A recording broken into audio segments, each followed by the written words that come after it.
So let's start by talking about how to log into GPT, look at its interface a little bit, and give you some quick idea of how it kind of works, real basic thing, and then we'll get real deeper and deeper as we go in the course. So to get to ChatGPT and create your account, you want to actually, if you're doing like a Google search, you want to do ChatGPT login here is what you want to do. The reason is if you put just ChatGPT, a lot of times they'll bring you right to their blog, and you don't have the login at all, and it gets confusing and hard to find.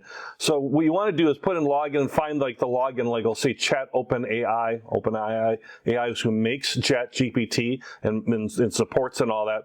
And then once you click on that, or if you just go to chat.openai.com/authorization login, you're going to get to a screen that looks like this. It can update or change at any time, but basically, if you're a user already like I am, you can just log right in. And then if you want to sign up, you just click sign up, and they'll just start asking you things like your email and all this. You can see I'm already pretty popular because I'm already have an account with them. But otherwise, you just create your account through that. Pretty simple, pretty easy to do. It's free, at least for now. It's free, but that could change at any moment as well. But right now, it's free to do, and you'll just ask for username, create a password, simple stuff, right?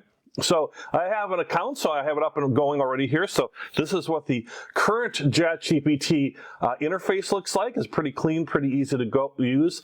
Please understand they're always constantly updating everything. So if it looks a little different, that doesn't mean the course is out of date or anything like that. It's all still current. It just might be how their interface might be evolving and looking. But how you'll use it will be the same, as it just might look a little different. But right now, what you'd see is on the left-hand side, you have these different chats. You can create a new chat or different chats.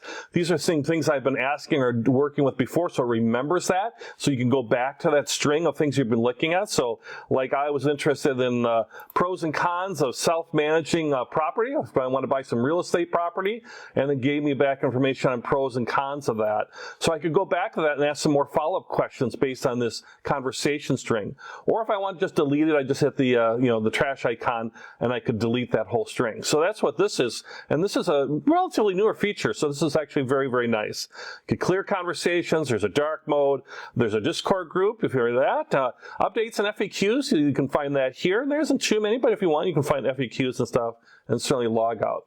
And then it has this thing where it talks about some examples here. You can see examples from how to ask a 12-year or what to get for a 10-year-old birthday, all the way up to how do I make an HTTP request in JavaScript. And we're going to go through lots of use cases and examples. That's the real guts of the course here. So, you'll see all sorts of ways that you can actually really apply this for yourself in a real-world environment. I'll walk you right through how to do it. And some of the capabilities, remembering what it said, and you can build on all those things. And then also some limitations, like, that it's, based on data that might be a year old or 2 years old. You'll keep updating that all the time. But understand it's not really designed to tell you, like, how late is my favorite pizza restaurant open today? That's something like you could get out of a Google search. It's going to be more about, more of those deeper type questions. Not necessarily deeper, but questions that are more universal type questions versus something that might be a more recent type thing or something that's happened today or in this moment. And then lastly, the main part of ChatGPT, really what you're going to use is right down here, right where this little arrow thing is. Again, they could move this to a different part of the screen. But right here where you see my blinking cursor, that's where all the magic happens. That's where you would, ask your questions, whatever you want to do, like how to make pizza, right? And you could just ask it that, pizza. And then it'll answer your question. So I'll hit enter. And this is all in real time, by the way. I'm on my home internet Wi-Fi. Kids streaming stuff upstairs.